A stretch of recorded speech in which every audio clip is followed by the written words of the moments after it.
Poo, poo, pew, pew, pew, pew, pew, pew. Dude, I'm fucking hungry, man. Oh, I'm hungry, man. And I could use a hungry man. Cause I'm a hungry man. And my name is Dan. Then my nigga, we on the land. And we getting the bands with the hungry man. In the band. Anyways, what's up, guys? It's your boy, Lil Maggie Rob, K.A. Mito.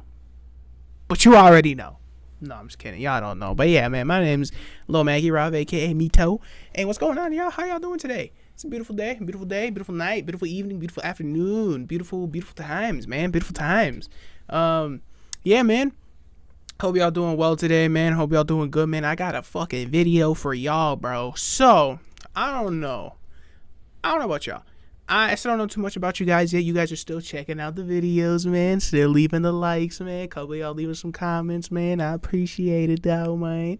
But I don't know how much about gaming and shit that y'all know about. I'm assuming y'all know a lot, but I'm sure you guys have heard of this little system here called the Nemesis system. Now, some of you probably perked up and were like, "Oh, Nemesis system." I feel you, dog. And for some of you that are like, what the fuck is that, bro? I'm gonna tell you. So, in a game called Shadows of Mordor, I believe Shadows of Mordor, and a different one, fuck. Now I'm actually kind of mad. Hold on. I'm actually kind of mad that I don't forgot about it. Hold on. But I know Shadows of War, Mordor, and then another one, Shadows of War. Middle Earth, Shadow of War, and then Shadow of Mordor. These games right here. This game. This game, a great game, by the way, but it has a certain thing. It has a certain mechanism or feature in the game, however you want to call it, that has actually been patented by Warner Brothers themselves, right? They're the only game that has a system called the Nemesis system. Now, if you're asking me, Lil Mackie Rob, aka Mito, or whatever you call me, if you're asking me, what in the good golly fuck is the Nemesis system, I'm gonna explain it to you. So, like, have you ever played a game? I'm actually gonna look it up too, just to give you the right definition. But before I do, have y'all ever played a game and you guys were sitting there, right? And you have, like, I don't know, let's give like GTA for an example, right? You ever play GTA, right? And you got all the gangs and shit, right? You got the Grove Street down at the cul-de-sac, bro. You got the motherfucking you got the ballers and shit on the other side of the block, you know what I'm saying? You got all these different factions, right? Now, what if in GTA 5, right? Cuz you can roll down through their neighborhoods, right? And you can kind of shoot them, you can start shit with them. There's even missions you can do in GTA 5 that allow you to interact with those gangs and shit in the game. But it's on a very surface level. Like, you don't really talk to them, really. You just kind of go steal a car and then leave, you know? But what if you going to steal that car and leaving? Because you're just stealing a random nigga's car. In the game, you don't really know whose car you're stealing. You just know that bro who hired you, or the mission that you selected, the guy that hired you told you to go steal that car and bring it back to him, right? That's all you know, right? But what if in GTA 5... you stole that car and you brought it back to homie, right? You got paid and shit and you were cool, right? What if you were just doing your day-to-day? You were just hanging out GTA. You maybe going to do another mission, maybe go to one of your CEO buildings, whatever it is. And what if you go and you're just doing your normal GTA thing? And what if you get stopped by the ballers, right? And they get out and you hear one of them say, "Hey, ain't you the dude that done stole my girl's car? Oh, hell, hey, yo, come back here. Hey, get him. And then now while you were just doing your thing and you were just chilling, right? You were just doing your thing. And now all of a sudden now you got to run away from all these fucking ballers because they remembered that you were the one that stole their car. And now they're trying to come kill you, or they're trying to come steal your shit. That's kind of the idea of the Nemesis system. Where in this game, in this game it's definitely more detailed. You can have different, you can meet different factions. You can have orcs, you can have elves, you can have shit like that. And when you're raiding these places, they start off as your enemy, but you can you're able to fight them. And as you fight them, sometimes you'll just kill them, and it is what it is. Or sometimes you'll beat them down so close to death, they'll sit there and they'll be like, "Hey, dog, instead of killing me, How about I join you and I'll be part of your gang? And then you can be like, nah, stab, stab, or be like, yeah, get over here, right? And then you can make people that you've originally were fighting now a part of your team, right? And now in that team, you have that guy, you know, he's cool. He's your favorite orc. He's the big dog. Now, what if he decides at a random point, he's like, you know what? Fuck this. I'm gonna backstab you. He can do that. And that's part of the Nemesis system, where it's basically people that you fight in the game, you can turn around and if you beat them and they live and they're able to run away from you, they can also come back stronger. They've adapted to how you play and how you beat them last time, so they've strengthened on their weaknesses there. So now, even though they're the same boss, now they've adapted to you, so now they're a little harder, and they remembered you because you're their nemesis, right? So that's kind of the idea here of the Nemesis system. But let me give you a actual detailed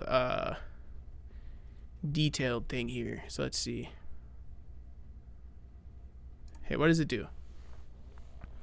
So yeah, it's saying orcs because, again, Warner Brothers has patented this whole system, this whole concept, and they are the only ones legally allowed to do this in their games, which really fucking blows, because I feel like this system could have completely changed the landscape of gaming tenfold. But it basically says here, the system function, it says orcs in the game are assigned a look, class, trait, weaknesses, strengths, and personality, and so on. It also highlights the orc hierarchy, where they are split between being grunt orcs, captains, or war chiefs, and overlords. The Nemesis system allows orcs to rise through the ranks by killing you or all other orcs. So it basically works as like a hierarchy system. I forgot about that part too, where they're able to actually do shit like a real, like in a real life group. You got the people that are up at the top, you got the kind of the enforcers, and then you got the other people as they follow, and then you got the weak grunts. Well, over time, those weak grunts can slowly off people, get promoted, and that weak grunt that you kicked over off a bridge at one time, well, now guess what? Now he comes back and he's the warlord of the tribe that you're fighting against. But before, when you met him, he was just a little squirt, and you didn't have to do shit with him. You kicked him and he almost died. Well, now he's back. He's a warlord. That's kind of the idea of the Nemesis system here, and it's a really cool concept that I 100% think could have absolutely advanced the gaming landscape. There's so many games I can only think of that could have definitely benefited from using a Nemesis system in them. And dude, it is such a fucking cool idea. Let me make sure. Okay, you guys can't see. Okay, it is such a cool idea and such a cool system to have created. And I hate the fact that Warner Brothers has patented, right? And I know you guys are probably sitting here like, well, what's the problem? It's a patent. If they created it, they should get the right to own it. Absolutely, 100%. Fucking use it. This is the only game that they have ever used this system in, right? And then I think, what is it? Shadow of Mordor. That was the last game that had this fucking have this system in it, right? And mind you, this game is old as fuck. This game is 11 years old. Well, 10, whatever. But it's 10 years old. That is the last time we've had a game that has the Nemesis system in it. And it sucks because this system is so fun. I don't like Lord of the Rings at all. I don't like the movie. I don't like any of the stories. They're not that interesting to me. But the Nemesis system in this game made me love this game for the little bit of time I was able to play it before PlayStation Extra decided to fucking paywall it behind their premium edition of the PlayStation Extra. But this game is fantastic, and it is the only game that is able to use the Nemesis system. And I think the patent definitely stumped a lot of games from being as successful as they could be. So, yeah, while I was thinking about that, I realized Mr. Luke Stevens right here, he decided to make a video called The Heartbreaking Tale of the Nemesis System, and I thought it's a good way to kind of dip our toes into the topic, get to learn a little bit more about it, because I won't lie, I really don't know too much about the Nemesis system. I don't know how it got patented. I don't know what part of it got patented. I don't know too much about it. So I figured, I'm gonna watch this, I'm gonna learn it, with you guys, and we're gonna give an honest reaction to it. So yeah, without further ado, man, let's get into it. So a little over a week ago, some news dropped that was absolutely devastating and broke my heart. It is 30 minutes. Hold on, I am actually going to up the playback speed here, make it go a little faster here. And if you don't know what I'm talking about, basically it was a collection of images and videos reported on Twitter and X that showed a canceled project, a project called Project Apollo. And this was under development over at Monolith, the guys that would eventually go on to produce Middle-earth Shadow of Mordor in 2014. However, this project was set to release in like the 2011-2012 range and was actually a Nolan-verse Batman game that used a rudimentary version of the Nemesis system. So the idea was that you were going to play as Batman fighting crime in Gotham, and you would build relationships with up-and-coming criminals, and if they defeated you or if you defeated them, it would change your relationship with that criminal. So you could have one guy that starts just as a grunt that you fight randomly out in the streets of Gotham. Maybe he kicks your butt or something, gets a lucky punch in, and then he works his way up eventually to be like a kingpin crime boss in Gotham running a district, basically becoming like on the level of the Penguin or Joker, but it's completely dynamic and purely based on your gameplay. I think it has so much potential, and it's such a... Yeah, I see, this is what I'm saying, bro. Dude, like, a Batman game, bro. That's what I was saying. A Batman game with that system. You just heard what it would have been like. How can you tell me that that would not have been fire? But as we're going to learn here probably later on in the video, nobody can fucking use it because Warner Brothers decided to patent it, and they haven't even used the system in almost 11 years, in 10 years, in a decade. They haven't used it. Bro, so many games. We could have had so many fucking games, bro. That game itself sounded fire, bro. Playing Batman, and you don't just get the same standard typical fucking villains that you always get from the comic books. You get different people. I feel like it would have added so much more easier new content that definitely nowadays with the use of AI would have definitely benefited today. And it just, bro, it really blows that this fucking system can't be used because of a stupid patent that isn't even being, the system isn't even being used, but because of a legal patent they can't get used. It's just, bro, that sounds cool fire, idea. It would work bro. so freaking well with the Batman IP. It's devastating that this was canned and never saw the light of day. I mean, this was pretty much dumped. You can see in the bottom left-hand corner of the footage here, it says version 1.0.10.0 do not distribute, and it's filmed on March 15th of 2010 at 2:37 in the afternoon. And this is one of the last collections. Oh, wow, yeah, this is. Wow, look at that right there. Yeah, do not distribute. Yeah, March 15th, 2010 at 2:37 in the afternoon. Damn, bro. Data and footage. This is lost media at this point. I was going to say, no wonder why this looks so potato-y. Pretty much from what we can tell, everything they had collected here was dumped and scrapped and eventually retooled and reworked to be turned into the Middle-earth Shadow of Mordor game that we... Dog, can you imagine, like, bro, like I say, GTA 5 with the Nemesis system, bro. Assassin's Creed with the Nemesis system, bro. Fucking Helldivers with the Assassin's Creed system. Holy shit. Helldivers with the Nemesis system. Dude, it, like, there's so many games. And then you can, those are just games I'm thinking that exist now. Just think of any game that you can think of and put it with the Nemesis. The Nemesis system just absolutely, I feel like, just brings a game to life. It just adds the extra immersion in a game that it's so necessary to keep people engaged in these games, bro. And it would have been such a cool thing to see implemented in different would eventually get and really games. Enjoy. And the reason that Warner Brothers did this was because they didn't want to have two competing Batman franchises, so they didn't want to have the Arkham games competing with this and vice versa. They wanted to just have one that could take all of the spotlight, which might have been the right choice, might have been the wrong choice. I think this would have stood on its own, but whatever. It's okay. I don't know why. I don't know how. What? Competing with two Batman? I mean, I get the idea. Like, okay, you don't want to have one Batman game that overshines the other one and pretty much makes the other ones, all the work and development and the money that was put into the other one kind of mean nothing. But I mean, at the end of the day, dog, you would have.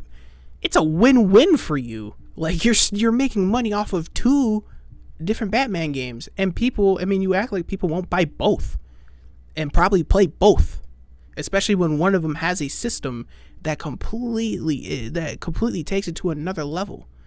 Wow, what is that? I don't like that argument. I don't know. That argument makes me feel weird, bro. Especially, like, I'm not a businessman, but in a business mindset, I'm thinking, I'm gonna make these games and try to make the most money as possible. I got these two games. I got Arkham and then this new one with the Nemesis system. I'm gonna just release Arkham because I want Arkham to take all the spotlight and shit, and I want Arkham to make the most money. No, what the fuck? Release both. If you think both, you already know Arkham's gonna be successful, but now you have this one that's actually pushing the envelope of a video game, something that we've never seen before with the Nemesis. Yeah, why not? Release them both. We get extra money out of it. That's a weird excuse from Warner Bros. Definitely a fat fucking L on that one, dog. What in the fuck? Who the fuck says no to more money? What kind of a fucking moron do you have to be for that? Not mad, I'm just disappointed. I'm mad. I'm mad. It would have been so good. However, the good news is that the technology that they developed for this game didn't go nowhere. It was retooled into Shadow of Mordor, and that got me thinking about the Nemesis system and the wild amount of potential that it had as a technological advancement in the action genre. It's just so frustrating that instead of getting more games that feature it, we've gotten one new game with Nemesis system since it was originally revealed in 2014. We got 2017's Shadow of War, which we'll talk about. And after that, I'm sorry. Shadow of War. Okay, Shadows of War had it too. Sorry. So 2017, I think, was the most. Been pretty much nothing. We have a Wonder Woman game that's in the works. We'll probably see revealed this summer, would be my guess. But that's about it. Meanwhile, Warner Brothers has patented the technology, so it can't be used by other developers until a future date. We're going to talk all about that, but I just want to run through the details of this. And I promise you that future date is like 2100. Like, I promise you that patent is not gonna release until 2100 or some shit, bro. Like, it's, man, that's fucking Nemesis stupid. system, explain to you how amazing it is, and then show you how instead of using it for good, Warner Brothers has used it to try and milk customers for all their worth. And they've also taken every step they can to prevent other studios from utilizing this technology in a productive way that will lead to better games and improvements in the action adventure genre. It really is tragic, especially when other creative types out there have opened their patents. Tesla famously opened all of their EV patents because they wanted to accelerate EV adoption and development of electronic vehicles. So Tesla, smartly or not, opened up all those patents so other companies could use them instead of hogging. Yeah, but that's the thing. We know Warner Brothers isn't in it for the love of the game, bro. Warner Brothers is in it for the money. They're always fucking in it for the money, bro. Look at how they did Suicide Squad. It was an overly glorified single-player game that they turned into a live service for no goddamn reason. No reason. It's literally basically a single-player game. I know you could play multiple different people and you could have your friends join, but it's basically a single-player game, dog. And it's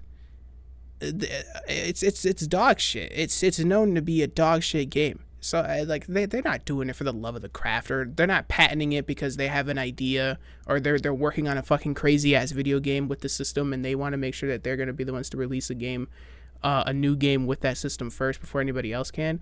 No, they're doing it to line the pockets, which I mean,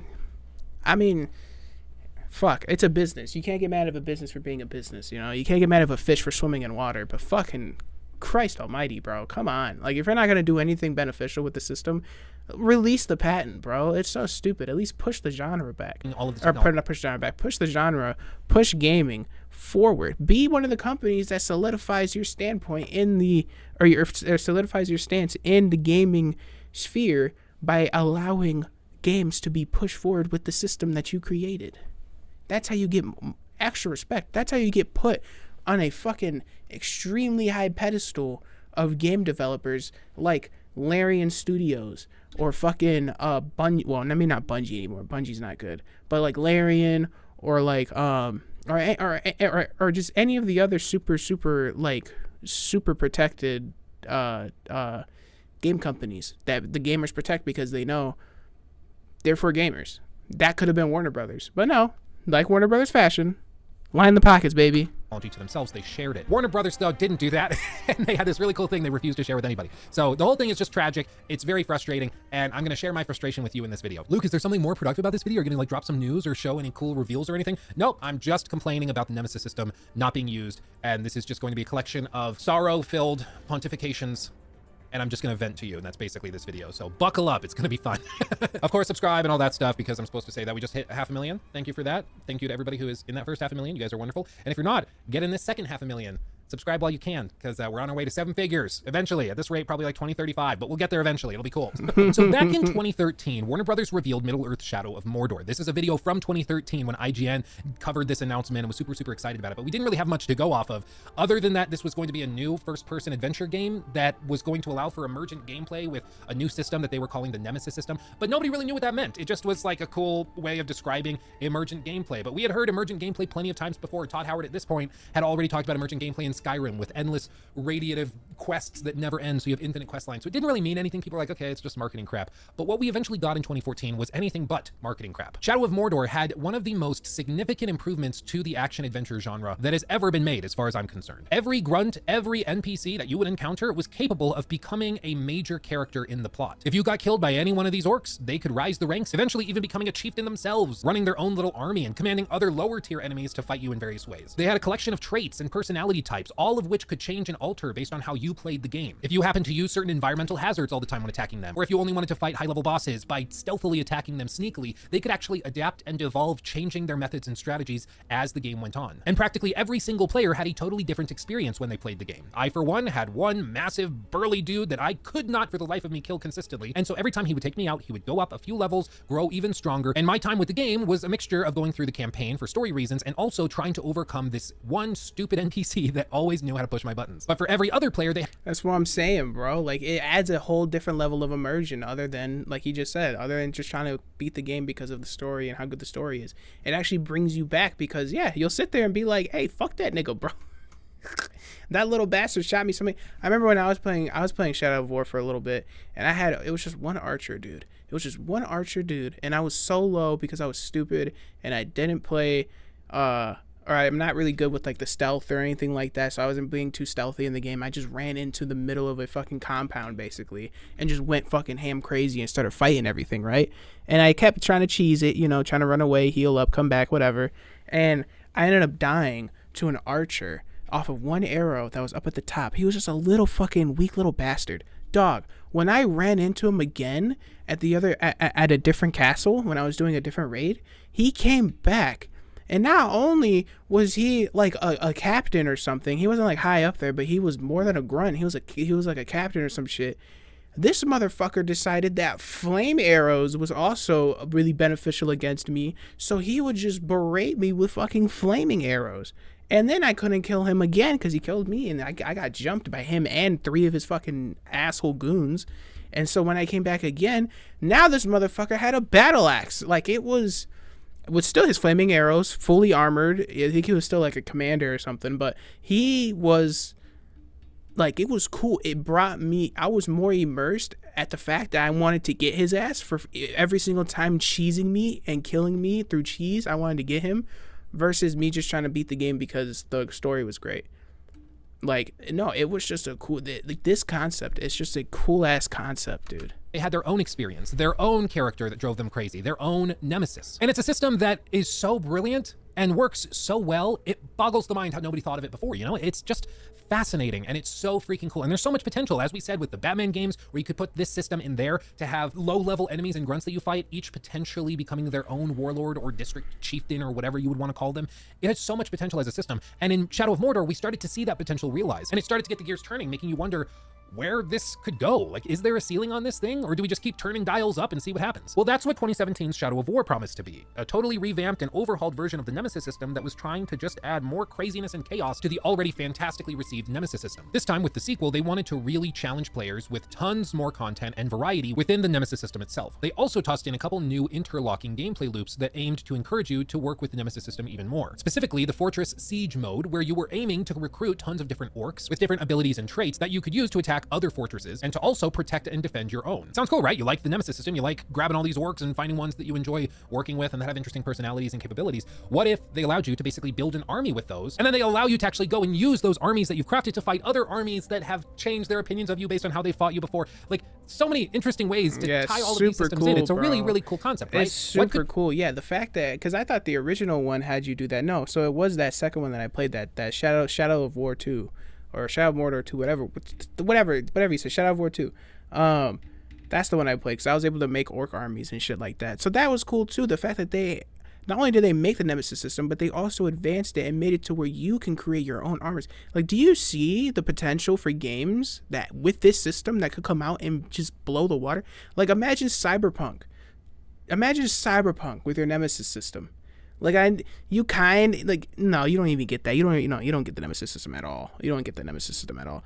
You get reputations. Like, I know Fallout New Vegas had the whole reputations thing, where depending on how you acted with certain factions within the game, their reputation with you would kind of go up and down. And it's kind of something similar with Cyberpunk. Like, if you're doing a lot of gigs and shit, with like Wakako or whatever, for example, and she usually has you do a lot of gigs that are usually going against the Tiger Claws, which is a gang inside of Cyberpunk. After doing a few missions and completely screwing over the Tiger Claws and shit every chance you get, you'll be driving around Night City, and if they catch you, they'll chase you and they'll try to kill you. They're really weak, but I mean, it's still there, you know. And so I think the games they tried doing something similar like that with like reputation, but a reputation system versus a full blown Nemesis system where you could craft like armies and shit. Like I said, imagine that with Cyberpunk, dude. Like imagine you're going through and you're like raiding like a building or a club or something, and you go in and you know you're going balls to the walls, you're just murking everybody, and then there's one guy left or a couple guys left. They're like, yo, don't you please, we got a family, whatever. We'll work with you. I'll be a scout for you, whatever. And you can employ them with you to work with you. And now in Cyberpunk, now you got your own cyber gang to go against the Tiger Claws, to go against the Voodoo Boys, to go against all these people, and you got your own one. That would have added a whole level of immersion into Cyberpunk. That would have been next level. It's already incredibly immersive. Just that system can easily, not only can that system make an already immersive game super immersive, but it can even add, I feel like, more flavor and more immersion to a game that might be lacking in its immersion because of its story or something. Like, it's such a cool idea, bro. Oh, there we possibly go wrong. Well, naturally, Warner Brothers knew that they had struck oil with the first game, and so they decided to try and find a way to milk players even more. And like I said at the top, this was 2017, the golden age of loot boxes. So they decided to combine the two. For one, they revamped the gear system. They also added in different gems and things that could be extremely powerful if properly kitted out, and they also balanced these things around a lot of grind. Just like in Diablo games, you could actually combine these gems that you would collect into even more powerful versions of them for improved bonuses and perks. You were also encouraged to consistently scrap all of your extra pieces of gear so that you could gain extra components that you would use for upgrading your orcs or unlocking additional gem slots. In addition, if you grinded for a bunch of stuff, you could scrap it and use it to collect basically an in-game currency that you could then use to purchase a certain type of loot box that wasn't as good as the ones you could buy with real-world money, but at least gave you something. The loot boxes you could purchase with real-world cash were quite powerful, some even guaranteeing legendary grade orcs right off the bat. And this was necessary because while you could complete the base game and the story relatively quickly in a few dozen hours, if you wanted to see the true ending of the game, you would need to grind for anywhere from 70 to 150 hours depending on reports at launch. Otherwise, you just simply wouldn't have orcs powerful fit of cobwebs, dude. What in the fuck? Look at that.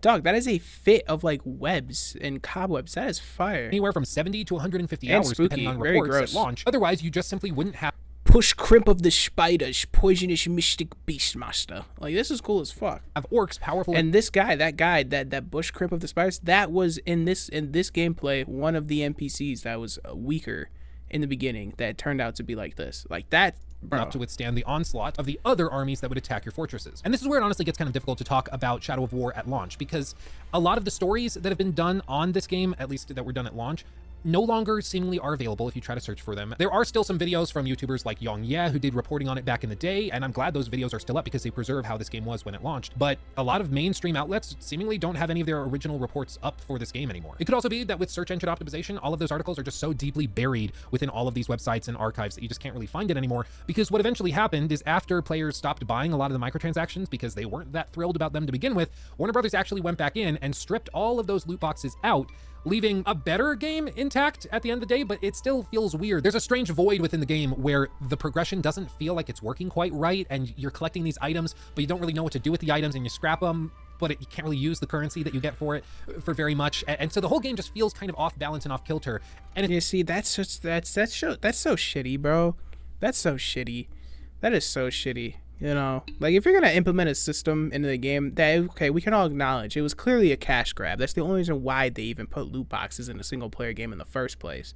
But if you're gonna already go out of your way to add it, why go out of your way to remove it once people start calling you out for it? Just own it, bro. And you already made a whole system around it. You have in-game currency that's built around it. Why even take it out? It doesn't make any sense. You're not saving face, bro. You're making yourself look 10 times worse.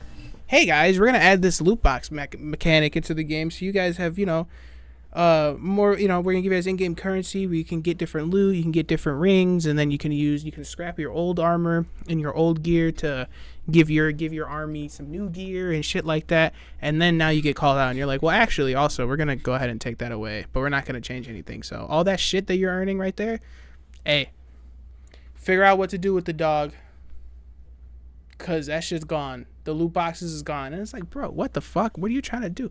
We don't want to look like we being selfish. Nigga, you are selfish. Shut the fuck up. What are you talking about? Like, if you're going to already implement something in a game, just leave it there, bro. Just leave it there. At least For Honor. For Honor doesn't really have loot boxes. They have, like, the loot chests and shit like that that you can just kind of earn. But their whole thing too was back then, because For Honor was also out during the time of loot boxes and shit, that they wanted you to purchase those loot crates, because that's how you got armor, and that's how you got different gear for your characters and shit. And at least now today, if you load up For Honor in 2025, there's still loot chests. You can still earn your loot chests. Now I think it's a lot easier now to earn loot chests just by playing the game rather than buying them. But at least it's still there, like. If you're going to add something, just keep it. It's because the game wasn't designed like that. It was designed around loot boxes being present and being a very active part of the gameplay loop. But now, like, you can play the game and have a good time with it. It's just weird. And of course, I want to give credit where it's due to Monolith and Warner Brothers for removing all of the loot boxes, but also, like, they really shouldn't have been there to begin with. And so it's like, good job, I guess, that you're not doing that bad thing anymore. But they also left them in the game for a while, so I just don't know what to make of it. It's complicated. There's complicated feelings. All told, the loot boxes just get in the way of the game. And it's really, really unfortunate, because loot boxes and like monetization and microtransactions in single player games almost always are built around giving players the ability to pay to play less of the game. It's like when Ubisoft puts in XP boosts, where they're allowing you to skip side quests and stuff because you don't need the XP they pay out if you have the XP booster. So you just can blast through the main story. And it's always pitched as like time saving. And in this case, it was like, yeah, you're saving time by buying better orcs so that you don't have to grind for them or level them up or anything like that, which is just weird. It's like, I bought a video game and you're selling me the ability to play less of it, which not is play weird. the game. Yeah. But this is where microtransactions in single player games are actually at their worst. It's when the game is balanced in a way where they're trying to push you into purchasing them. And that's the problem with Shadow of War. This isn't a situation like a Resident Evil 4 remake or even a Dragon's Dogma 2, where the game is really good by itself, and then you can also purchase things on the side if you are insane. In this case, the game is extremely bloated. Yeah, wait, with this new PC, should I try Dragon's Dogma 2? I heard it's really good. I heard it's really, really good. Because look at that. That does look like fun. Or even a Dragon's Dogma 2, where the game is really good by itself, and then you can like, dog, that does look really fun. Should I get this shit? I kind of want to get this shit. Purchase things on the side if you are insane. In this case, the game is extremely bloated and is balanced in a way to push you into spending $5 or $10 here and there to skip 10 hours of mindless tedium. But with all that said, they ended up scrapping the loot boxes, and if you play the game today, whether it's on Xbox, PC, or PlayStation, your time with the game can be really, really good. I enjoy playing the game occasionally. It still is a great game with a great combat system and a really interesting Nemesis system. The late game gets a little weird because it's not balanced very well, because they balanced it very, very differently and designed it differently, but you can still have fun with it. But regardless, after this, Monolith went away and started working on another video game. We didn't know what it was going to be, but most people assumed it was probably going to be another Middle-earth Shadow of something game. Then rumblings started coming out that maybe they were working on something more associated with DC as opposed to Middle-earth, and this seemed to jive with some other news that was breaking at the time, which was, of course, that Warner Brothers was going to be releasing 2 games in the DC universe in the form of Gotham Knights and Suicide Squad Kill the Justice League. So it made sense that they were going to do another DC game on their end using the Nemesis system. And of course, eventually it was revealed to be the Wonder Woman game, which we can expect to probably see. Yeah, I was gonna say, it's kind of crazy now to think about it, because they did make Suicide Squad Kill the Justice League. That's what I said earlier. Why didn't they use the Nemesis system in Suicide Squad? Why don't they use the Nemesis system in any of their future games? Like, this is just, it's like, bro, I don't understand, dude. Like, they discovered vibranium, and they just are sitting on it, dog. Like, they just refuse to do anything with it. Like, it's stupid. This year at some point. However, in 2021, we got news of a patent that was filed. And interestingly, this patent was originally filed. I thought they filed it years ago. So you mean to tell me we had all these years to dissect this system and nobody did it? Really? Bro, that's a fumble. That's a fumble on the gaming community. That's a fumble on everybody else whose literal jobs are to sit there and go through all the codes and files of these games to discover shit. I remember for years people were trying to get into the codes and the files of GTA 5 to learn how GTA 5 was able to get the NPCs to do what they do. And nobody did that for Shadow of War, for the Nemesis system. That's fucking huge fumble. All of you hackers, fumble. Fuck you niggas. That's why I say none of you are really for the games, bro. Y'all should have did this. Bro, 2021, that really wasn't that long ago, bro. Bro, people could have definitely dissected this Nemesis system by now, man. But then again, I guess even if they did dissect it and they still did get it, I mean, the patent just kind of completely negates any chance of them even being able to use it. So, well, first let me see what the patent is. Back in 2015, but was rejected repeatedly for 6 years for various reasons. However, so they were trying to so they were trying to do this shit for 6 years. Okay, they were trying to do this since they dropped Shadow of War, but it kept getting rejected. Okay, so how'd they get around version of this patent, granted on February 23rd of 2021, describes the Nemesis system. Yeah, look. You can see how many times they look. You can see how many times they did it. They did it one time in 2016. Turned to priority. 16 publication. Entertainment Inc. application granted. Oh, so okay, so yeah, they applied for it back in 2016, and it only got granted in 2021. So they done that shit for a few Nemesis years. Characters, forts, social vendettas, and followers in computer games. And you can see it's actually granted to Warner Brothers Entertainment Incorporated and is active, meaning that this is currently holding for everybody operating in the United States that if another studio tries to build a game using the Nemesis system, they can be sued for infringement of these patents, which is insane. Now, we have gotten other systems before that are similar, or at the very least derivative. In the Assassin's Creed games, you might remember the mercenary systems from the likes of Assassin's Creed Odyssey, and those systems are very reminiscent of the Nemesis system, though they are far less dynamic and adaptive. But that's really the extent of a similarly designed system that we've seen, and it's simply because nobody wants to try to go head-to-head against Warner Brothers in a lawsuit for a system that they could just design differently from the outset. Now, the one silver lining, I guess, is that this is set to expire on August 11th of 2036. So in 12 years. Oh, okay. So, okay. It's a lot sooner than 2100. It's a 2036. They could get it back. The patent gets released. Okay. All right. I mean, that's cool. I mean, but what's going to stop them in 2030 to start applying to redo the patent later on? You know, like, yeah. And there's such a fumble, bro. Honestly, I hate these video game companies, bro. They don't do shit for the gamers. They don't do nothing for the gamers, bro. They'll no longer be able to prevent other studios from doing this, I guess. So, like, that's good. So in like 15 years, we might see another studio take a crack at a Nemesis system game, which would put it in line for like the PlayStation 7. Man, that'll fucking suck, bro. I'll be 37 years old when that patent releases, bro. I will be in my 40s. I don't want to wait till I'm in my 40s to enjoy this shit, bro. Man, life ain't fair. Life just ain't fair. Maybe the PlayStation 8, I don't know. So I guess we have that to look forward to. And I guess this is just up to personal interpretation or opinions. If you don't mind this, then so be it. But personally, for me, I really don't like gameplay systems and mechanics being copyrighted or patented in various ways. I just don't, I don't like it. You know, I don't think that you should be able to copyright like Bejeweled games or like Connect 3 games. I don't think you should be able to patent Tetris-y looking games. Like if you're the first ones to do it, I think everybody's gonna know that and hopefully respect it.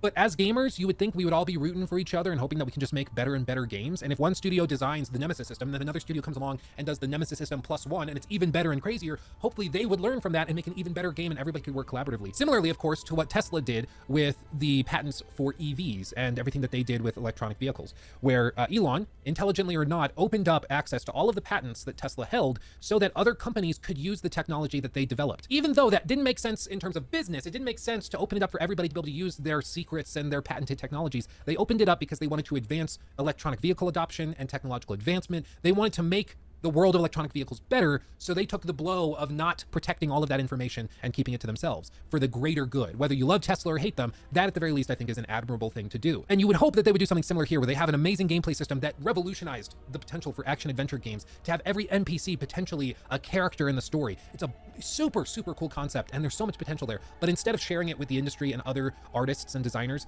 they patented it and are keeping it under lock and key. And we've seen pretty much nothing done with it except for an attempt to utilize it in an extremely predatory way, capitalizing on the worst impulses of gamers to milk them for every penny they have. It's just really, really unfortunate. And I pulled up the patent and looked through it in detail. You know, they've got the full description of all of these systems and how they work. It sounds like they were initially shot down in the 2015 applications because there was a lack of clarity and specificity with some of these things. So the final version that's outlined in this patent is very, very precise and particular. So I think there are ways that other studios could take a whack at this. But again, like, it might just not make sense for them to do it. If you're going to design a game with like dynamically generated NPCs and enemies, if it gets uncomfortably close to the Nemesis system, it's just more trouble than it's worth. Because yeah, I was gonna say, yeah, against Warner Brothers, it's nobody's gonna do it. Nobody's gonna fucking do it. Nobody's gonna do nothing against it. No, nobody's gonna have the money, or nobody's gonna want to spend the money to try to get this through. Nobody's ever gonna take a hit for the gamers, bro. None of these companies will ever take a hit for the gamers to try to progress gaming. It's all about the money. It's always been about the money. Man, this hobby, bro, it makes me sad, bro. We could have gotten so many badass games, bro. And no, none of these companies ever take a hit for a gamer, which is why I say our loyalties to these game companies should be very fickle as they are with us. We go where we feel welcomed and appreciated. I don't go where there's a nostalgia for a name because of the sake of a name that meant something 5-10 years ago.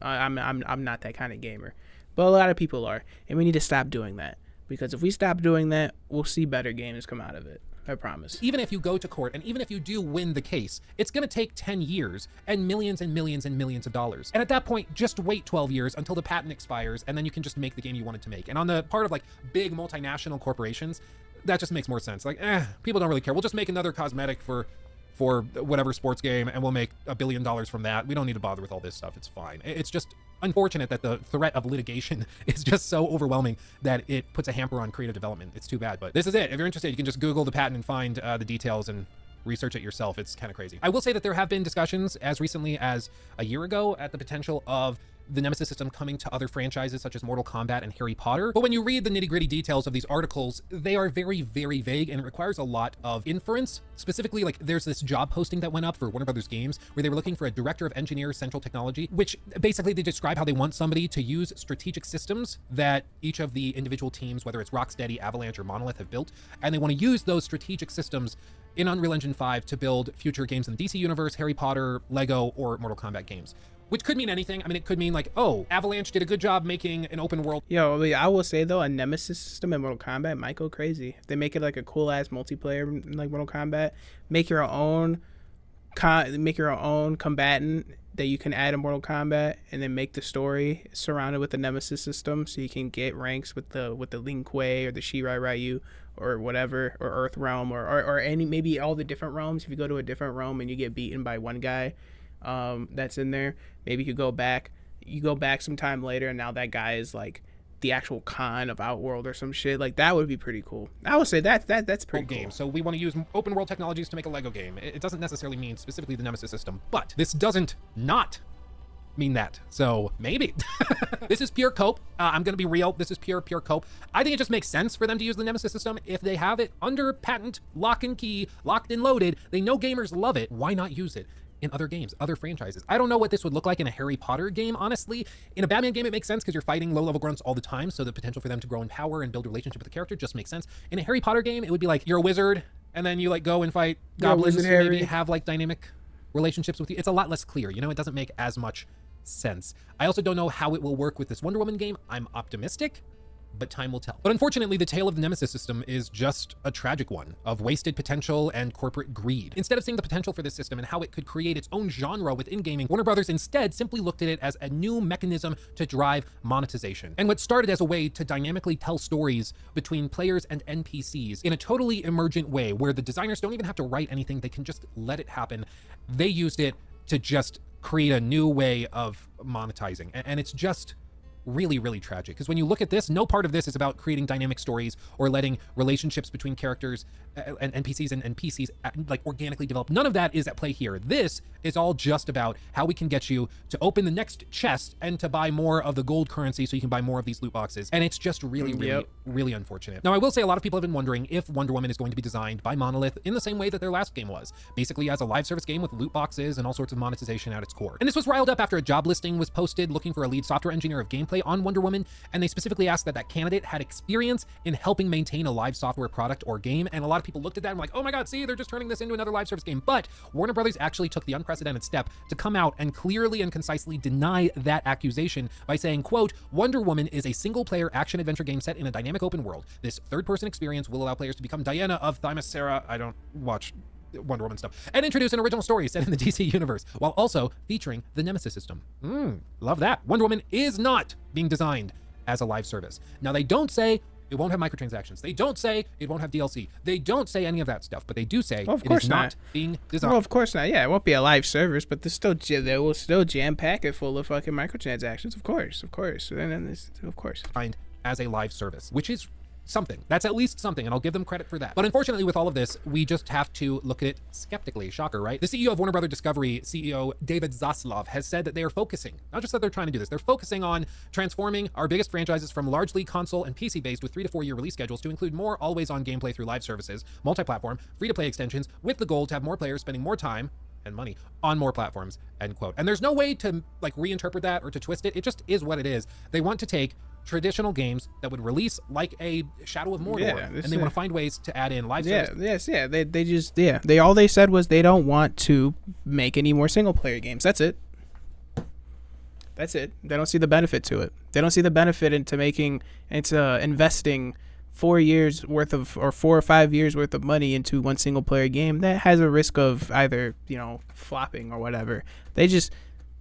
That's their excuse of saying we're just never going to make a single player game anymore. And all single player games that are going to be single player games, we're just going to make them live service games. And it's just, bro, that's why I say nobody takes a fucking chance for the gamers, bro.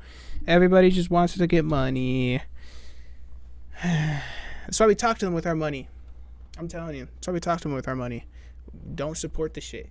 I'm serious, bro. I know people give me shit for it, but when I genuinely feel like one of these game companies is just being super, super, super disingenuous with us, bro, I stop supporting them. I stop playing the game. And I know it seems stupid, but I take it so seriously because that's the only way they hear us. They don't hear us in these YouTube videos.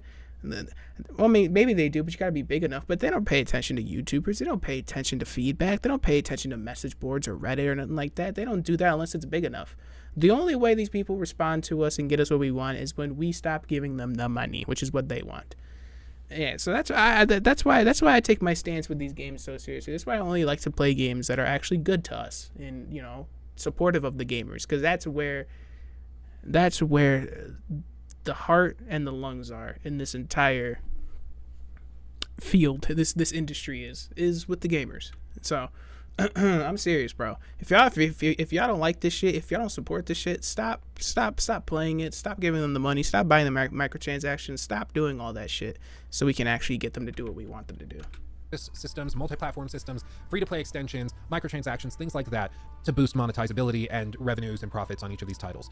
So even if they reveal trailers and stuff that show Wonder Woman looking really, really cool, I'll be happy about that. But unfortunately, we're just going to have to believe it when we see it, because Shadow of War looked really, really cool until it didn't. And when we saw how the entire game had been designed around loot boxes, it all of a sudden started looking pretty stanky. It really seemed like it was going to be an awesome game, and then we found out that little piece of information, all of the pieces fell into place, and it's like, oh, okay, now we see what's actually going on here. So I'll believe it when I see it. I'm optimistic with the Wonder Woman game. I hope that that's how you should be, yeah. But time will unfortunately tell. We just can't take them at their word. I mean, they dropped Hogwarts Legacy, which was just a full-on single-player game, no added stuff, no DLC, just it's there. I guess technically they had the exclusive PlayStation quest line, but that's coming for free. It's like a timed exclusive because of PlayStation buying it. It was a whole thing. But technically speaking, it was just a single-player game, and that's it. So maybe this is going to be a comeback for Monolith. I don't know, but I will not hold my breath, because if my expectations are low and it ends up being awesome, I'll be all the more surprised and elated. If my expectations are high, though, and it's not up there, I'll be devastated. So I'm going to keep my expectations low so I can't be disappointed. But with all that, I want to hear you guys sound off in the comments. How devastated are you on a scale from 9 to 10 that we're not getting a Batman Nemesis system game? 11. I, for one, am livid. So I'm heartbroken. I mean, yes, we got Shadow of Mordor, which was awesome and great, and I'm glad we got that. But man, I think a Batman game with the Nemesis system has so much potential. It's crazy. Like, it's just baffling we never got that. But then again, maybe that's what Rocksteady is going to do after this, because I don't think they're going to be working on their current game for very long, honestly. But that's all for me. Thank you again for 500,000 subs. You guys are amazing. You blow my mind every single day. I love you all, and I'll see you in the next video. Hugs. There you go, man. There you go. Already left a like. Yeah, man, there you go. Yeah, man, that's basically the Nemesis system, dude. It's definitely just a shame that we won't see anything really good with it. I mean, we'll see things good with it. Warner Brothers is clearly, as we saw, they're still going to be coming out with games that have the Nemesis system and things like that. But it's just a shame that we're not going to be able to see that system implemented to other franchises where I think it could benefit for sure. But yeah, man, that's what I think of it. Thank you guys for clicking on the video, man. Thank you guys for watching with me. If you liked the video, leave a like. If you don't, leave a dislike, and leave a comment, man. Let me know. How are we gonna get this Nemesis system back, man? No, but let me know. Let me know what y'all think of the topic, man. And that's been me, man. It's been Lil Mackie Rob, and I will catch y'all in the next video, man. Peace out.